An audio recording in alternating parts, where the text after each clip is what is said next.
근데 너무 아쉽잖아요. 우리가 칼로리, 특히 탄수화물을 섭취를 했는데 그냥 먹는 저쪽 글리코겐으로 가지 않고 지방으로 가는 거야. 너무 억울해.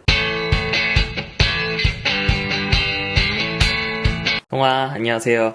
오늘은 치팅데이에 대해서 얘기를 할 거예요. 여러분들이 치팅데이에 대해서 많이들 들어봤을 거예요. 근데 가장 의문이 드는 게 그거지 않아요? 치팅데이라고 해서 먹어도 되는 날이야. 또 얼마나 먹어야 돼? 뭘 먹어야 돼? 진짜 먹어도 되는 날이야? 뭐 이런 거라든지 그런 것들이 뭐 없어요. 사실 얼마큼 먹어야 되는지 우리가 치팅데이에 대한 그거를 파헤쳐 볼 거예요. 치팅데이라고 해서 폭식을 하면 다이어트에 실패를 해요. 그래서 많이 먹어도 되는 날이 정확하게는 아니에요. 그냥 먹는 족족 살로 가요. 살로 가는데 근데 이게 변수라는 게 살짝 있어요. 결국에는 폭식을 하면 다이어트 실패로 이루어져요. 그러면 우리가 어떻게 해야 되냐면 치팅데이가 아니라 리커버리 데이, 내 몸을 회복시켜주는 날로서 우리가 접근을 해야 돼요. 그래서 내 몸을 그러면 무엇을 회복을 시켜줘요? 다이어트 계속할 경우에는 우리 몸은 힘들어져요. 힘들어지고 대사량이 떨어져요. 한마디로 내가 만약에 하루에 그냥 2000칼로리 써요. 근데 다이어트 하잖아요? 그러면 내 몸은 2000칼로리 안 써요. 점점 적게 써요. 굉장히도 열받게도 우리 몸에서는 주인놈 새끼가 밥을 안 먹네? 그러면 2000칼로리 말고 1900칼로리 써야지, 1800칼로리 써야지, 점점 몸을 피곤하게 만들어야지, 아껴 써야지, 이렇게 돼요. 지방을 낭비하면서 쓰고 싶은데 이 몸은 먹는 게 적네? 아껴 써야지, 아나바다 운동해야지, 이렇게 해요. 나는 굉장히 이제 화가 나는 거죠. 그래서 우리 몸한테 야, 아껴 쓰지 마. 아껴 쓰지 않아도 괜찮아. 라고 이렇게 어떻게 보면 좀 인식을 시켜주는 그런 날이에요. 그래서 우리 몸을 다시 회복시켜주는 그런 날인데 무엇을 회복시켜주냐면 글리코겐이라는 거. 약간 좀 이거 생소할 수 있어요. 그냥 쉽게 얘기를 해서 우리 몸에서는 지방으로 저장이 되죠. 근데 탄수화물은 글리코겐, 그러니까 한마디로 탄수화물을 저장을 해요. 우리 몸에서는 글리코겐이라는 거는. 글리코겐은 근육과 간에 저장이 되는데 그래서 근육량이 많으면 많을수록 탄수화물 저장소가 많아져요. 그러니까 한마디로 근육량이 많은 사람들은 탄수화물을 먹었을 때 지방으로 저장이 되는 것보다 글리코겐으로 저장될 수 있는 양 자체가 탱크가 크다라는 거죠. 그래서 특히 여성분들 있죠.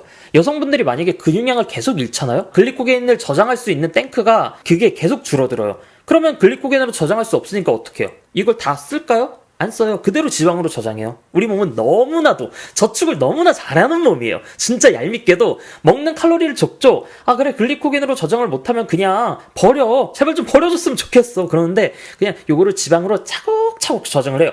여성분들이 근육량이 적어지면 살이 잘 찌는 체질이 되는 거예요. 아무튼 글리코겐에 이제 저장이 되는데 요 글리코겐 같은 경우에는 탄수화물을 적게 먹고 그 다음에 에너지를 적게 이제 섭취할 경우에는 계속 줄어들어요. 그래서 우리가 다이어트 중에 고탄수 다이어트라고 있어요. 고지방 다이어트도 있고 고탄수 다이어트라고 있어요. 그럼 사람들이 그럴 거야. 고탄수 다이어트? 그게 말이 돼요? 말이 돼요. 그냥 탄수화물 비율이에요. 비율이 얼마큼 높느냐. 그러니까 내가 만약에 전체 2000칼로리를 먹는데 탄수화물 비율이 70%야. 그럼 고탄수예요. 내가 1500kcal를 먹는데 탄수화물 비율이 70%야. 그럼 고탄수예요. 우리가 고탄수화물 식사를 계속 했을 때는 글리코겐을 써도 다시 회복되고 글리코겐을 써도 다시 회복되고 글리코겐을 써도 다시 회복이 돼요. 근데 저탄수화물 식사나 아니면 다이어트를 할 때는 글리코겐을 쓰면 조금 회복되고 글리코겐을 쓰고 조금 회복되고 글리코겐을 쓰고 조금 회복돼. 결국에는 이게 우리가 다이어트 때 고탄수화물 다이어트를 하는 이유가 글리코겐을 계속 회복시켜주기 위해서요.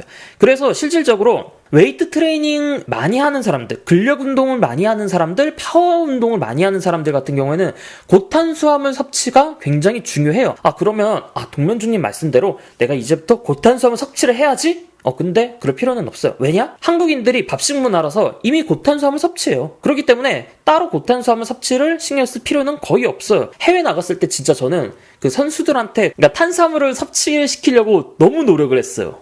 진짜 생각보다 먹을 게 없어요, 탄수화물이. 그래서 우리가 저탄수화물 식사를 할 경우에는 계속 떨어져요. 그리고 글리코겐이 떨어지면 피로도가 증가하고 운동 수행 능력은 떨어져요. 여러분들 특히 웨이트 트레이닝이라든지 퍼포먼스 운동 하시는, 그러니까 파워리프팅 하시는 분들은 특히 잘 들으셔야 돼요. 이거 운동 수행 능력이 떨어진다라는 걸 본인이 자각하고 있어야 돼요. 내가 저탄수화물 식사라든지 그렇게 했을 경우에는. 왜냐면 부상 입어요. 진짜 선수들이 내가 다이어트를 할 때 내 운동 수행 능력은 똑같을 줄 아는 거예요. 5RM이라든지 1RM 운동을 하시는 분들은 진짜 다쳐요. 진짜 다칠 수 있기 때문에 요거 되게 주의하셔야 돼요. 그래서 리커버리 데이, 즉 글리코겐을 회복하는 날이라고 생각을 하시면 돼요. 그리고 글리코겐이 고갈되면 더 고갈이 되어 있을수록 치팅데이 효과는 더 커져요. 여기서부터 조금 어려워요. 집중해주세요. 글리코겐이 첫 번째로 회복이라고 있어요. 그리고 로딩이라는 게 있어요. 이게 어떻게 다르냐면 제가 초급자, 고급자라고 적어놨는데 로딩은 진짜 어려워요. 로딩은 진짜 어렵고 이제 여러분들은 이제 글리코겐 회복 쪽으로 생각을 하시는 게 좋아요. 그래서 글리코겐 회복 같은 경우에는 그냥 칼로리랑 탄수화물 섭취만 잘 해주면 돼요. 적절한 칼로리, 적절한 탄수화물만 섭취해주면 끝. 근데 글리코겐 로딩은 글리코겐을 고갈시킨 다음에 글리코겐을 과섭취해줘야 돼요. 이게 뭐가 다르냐면 글리코겐이 저장되는 양이 달라요. 일반적으로 글리코겐 같은 경우에는 근육 1kg당 65에서 90 정도가 저장이 돼요. 근데 로딩 같은 경우에는 150에서 200 엄청 저장이 되죠. 그러니까 이게 요만큼 저장되던 게 갑자기 요만큼 저장이 되는 거예요. 이게 칼로리로 따지면 어마어마한 칼로리예요. 칼로리로 따지면 진짜 한 몇천 칼로리 되거든요. 그러니까 내가 어마어마한 칼로리를 저장을 할 수 있는 거예요. 로딩 같은 경우에는. 그럼 글리코겐 로딩하는 게 짱이잖아요. 근데 글리코겐 로딩하는 게 어려워요. 왜? 고갈을 시켜야 되니까. 근데 여기서 뭐 한국에서는 보디빌딩 할 때 특히 밴딩이라는 단어를 많이 쓰더라고요. 저는 근데 사전적으로 이제 솔직히 말해서 스포츠 영양을 하면서 밴딩이라는 단어를 우리나라 문헌에서 사실상 제가 잘 본 적이 없어요. 글리코겐을 고갈시킨다라는 단어를 쓰면 썼지 밴딩한다라는 단어를 안 나와요. 이상하게 제가 혹시나 제가 모를 수는 있는데 밴딩이라는 게 해외에서도 그렇게 통용이 되는 단어인지 한번 아시는 분은 댓글 달아주시면 감사드려요. 그래서 우리가 만약에 일단은 내용을 진행을 계속 할게요. 그래서 우리가 칼로리를 섭취를 해요. 칼로리 섭취를 하면 글리코겐으로 저장이 되고 그 다음에 지방으로 저장이 되겠죠. 그리고 우리가 칼로리를 써요. 근데 우리가 칼로리 섭취를 많이 해요. 많은 에너지가 위에서 쏟아지죠. 그러면 이 통로는 한계가 있어요. 이 통로는 한계가 있어. 그래서 칼로리 소비 통로도 한계가 있고 글리코겐 저장도 한계가 있어요. 그 칼로리 소비 같은 경우는 우리가 움직여주면 좀 늘어나잖아요. 움직여주거나 운동을 하면 늘어나잖아요. 칼로리 소비도 늘어나는데 한계가 있잖아요. 근데 지방 저장은 그냥 쫙쫙 잘 늘어나요. 그냥 먹는 족족 그냥 쫙쫙 잘 늘어나는 거야. 근데 너무 아쉽잖아요. 우리가 칼로리, 특히 탄수화물을 섭취를 했는데 그냥 먹는 저쪽 글리코겐으로 가지 않고 지방으로 가는 거야. 너무 억울해. 요 칼로리 섭취 중에서 글리코겐 저장 요 탱크가 요게 안 늘어나요. 글리코겐은 시간당 저장될 수 있는 양이 한계가 있어요. 한마디로 내가 탄수화물을 한 번에 많이 먹는다라고 해서 글리코겐으로 저장이 되지 않아요. 이 칼로리 섭취가 다 탄수화물이에요. 근데 이 통로는 한정이 되어 있어요. 한마디로 글리코겐은 저장될 수 있는 시간당 한계점이라는 게 있어요. 근데 요게 늘어나는 시간이 그건 평소에 하나가 있어요. 치팅데이 말고 바로 운동 후에. 운동 후에는 글리코겐 저장할 수 있는 그게 넓어져요. 저는 그래서 기회창 같은 경우에는 뭐 단백질? 그것도 사실 있긴 있어요. 근데 글리코겐 측면으로 저는 더 많이 봐요. 글리코겐 회복 측면으로. 더 재밌는 거 뭔지 아세요? 치팅데이 때 글리코겐을 고갈시킨 다음에 만약에 탄수화물 섭취하잖아요. 쫙 늘어나요. 이게 쫙 늘어나요. 그래서 우리가 섭취하는 탄수화물이 지방으로 가려기보다는 글리코겐으로 저장되려는 그 메커니즘이 확 커져요. 이게 가장 매력적인 거예요. 이게 근데 글리코겐 고갈시킨 다음에 로딩할 때, 치팅을 할 때. 그래서 글리코겐 로딩의 가장 매력적인 부분 중 하나가 이제 요런 거죠. 또 이제 글리코겐 여러분들 그럼 내가 글리코겐 로딩을 해야지 할 때 또 어떤 식단을 하느냐, 저탄수 다이어트를 하느냐, 고탄수 다이어트를 하느냐, 그거에 따라서 또 달라져요. 그러니까 예를 들면 저탄수 다이어트를 해요. 저탄수 다이어트 같은 경우에는 아까도 봤듯이 내가 저탄수화물을 하면 계속 글리코겐은 고갈이 돼요. 이게 토요일날 치팅데이라고 하면 토요일 날부터 많이 먹는 게 아니에요.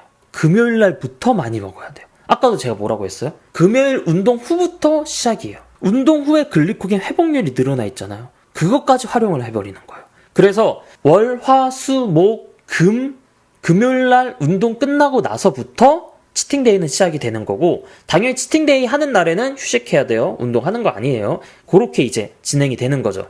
운동 후에는 글리코겐 합성률이 높아지기 때문에 금요일 운동 후부터 하는 거죠. 근데 고탄수화물 다이어트 같은 경우는 좀 달라요. 왜냐면 내가 탄수화물을 계속 많이 먹어주다 보니까 내 몸에서는 글리코겐을 계속 회복을 해요. 탄수화물을 적게 먹어주고 지방을 많이 먹어주는 날을 껴줘야 돼요. 이게 지금 제가 이틀을 넣었는데 3일 넣어도 돼요. 그리고 요거를 이렇게 한 번에 확 하는 게 아니라 그라데이션처럼 탄수화물을 뭐 50%, 40%, 뭐 20% 이런 식으로 그라데이션이래. 이렇게 천천히 줄여 나가셔도 돼요. 당연히 탄수화물 적게 먹는 만큼 지방도 많이 먹어야 돼요. 지방을 많이 먹게. 그렇게 이제 진행을 해주시면 되고. 그래서 고탄수화물 다이어트를 할 때는 요거 있어야 되고 또 하나 또 있어야 돼요. 이거는 되게 중요해요. 서킷 트레이닝. 이게 뭐냐면 근육에 저장되어 있는 글리코겐은 글리코네오제네시스라는 효소가 없어요. 그러니까 글리코겐이 포도당으로 합성이 되지가 않아요. 그래서 얘네들이 근육에 저장되어 있는 글리코겐은 그 부위에서 에너지원으로 사용이 돼요. 다른 부위로 가서 에너지원으로 사용이 안 돼요. 혈당으로 바뀌지가 않아요. 그래서 내 몸에 전신 서킷 트레이닝을 하는 거예요. 내 몸에 있는 모든 근육에 글리코겐을 다 태우는 거예요. 그게 목표예요. 그래서 서킷 트레이닝을 해줘서 금요일날 글리코겐을 탈탈탈탈탈탈 털어버리면 짱입니다. 그리고 글리코겐 회복을 위해서는 뭘 먹어야 될까요? 당연히 탄수화물. 그리고 포도당으로 구성이 되어 있는 애들이 가장 좋아요. 특히 이제 설탕이라든지 그런 애들도 사용을 해도 되긴 돼요. 왜냐면 설탕 같은 경우에는 우리 몸에서 많이 섭취했을 때, 특히 포도당을 많이 섭취했을 때, 탄수화물 좀 풍부할 때, 과당이 들어왔을 때는 얘가 지방으로 저장되려는 메커니즘 자체가, 그러니까 지방으로 저장되려는 패스웨이가 커져요. 그래서 웬만해서는 제가 요 로딩을 할 때는 이제 과당을 먹지 말라고 하거든요. 근데 만약에 여러분들이 글리코겐을 로딩을 한다. 그러면 어느 정도는 드셔도 돼요. 그 어느 정도가 한 이제 음료수 한 잔 정도라든지 뭐 그 정도는 이제 드셔도 되는데 너무 많은 과당은 노노. 그리고 특히 글리코겐 회복도 마찬가지예요. 글리코겐 회복하시는 분들도 너무 많이는 노노. 한 잔 정도. 한 번에 한 잔 정도. 딱 과당 딱 한 잔 마셨어. 그리고 2시간 후에 또 한 잔 마셔도 돼요. 그런 거 괜찮아요. 한 번에만 많이 안 마시면 돼요. 한 번에만. 그리고 무엇을 먹어야 될까라고 하는데 요거는 근데 제가 이제 탄수화물 급원 밥, 떡, 빵, 냉면, 냉모밀, 우동, 쌀국수 다 가능해요. 그리고 과당 빼고 아까 말했듯이 과당 빼고 쌀국수, 우동, 냉모밀, 냉면 괜찮은 애요? 얘네 건강에 안 좋은 거 아니에요? 면이잖아요. 근데 괜찮아요. 왜냐면 면이 그냥 탄수화물 덩어리예요. 라면 빼고 진지하게 말해서 라면 빼고 라면 빼고요. 그건 라면에 튀겼잖아요. 면을 튀긴 거라서 안 되고 얘네들 같은 경우에는 그냥 밀이라든지 뭐 모밀이라든지 그런 애들로 만들었기 때문에 탄수화물 덩어리예요. 탄수화물 덩어리고 단지 여기서 조심해야 될 거는 나트륨 과다 주의 섭취. 나트륨 과다 주의 섭취를 하셔야 되고 만약에 내가 대회를 준비를 한다. 대회를 준비하기 때문에 내가 나트륨을 조심해야 되고 그 다음에 특히 보디빌딩 대회를 준비를 한다라고 하면 수분까지 줄여야 되잖아요. 그런 것들처럼 되게 좀 어렵게 신경을 쓰셔야 돼요. 아까 말했던 것처럼 수분과 나트륨 함량이 최대한 없는 애들로 해서 섭취를 해주면 좋겠죠. 그래서 여기까지 치팅데이였고 그 다음으로 또 남았죠. 동면 중에 자랭데이 도우미 치팅데이 도우미가 이제 남았죠.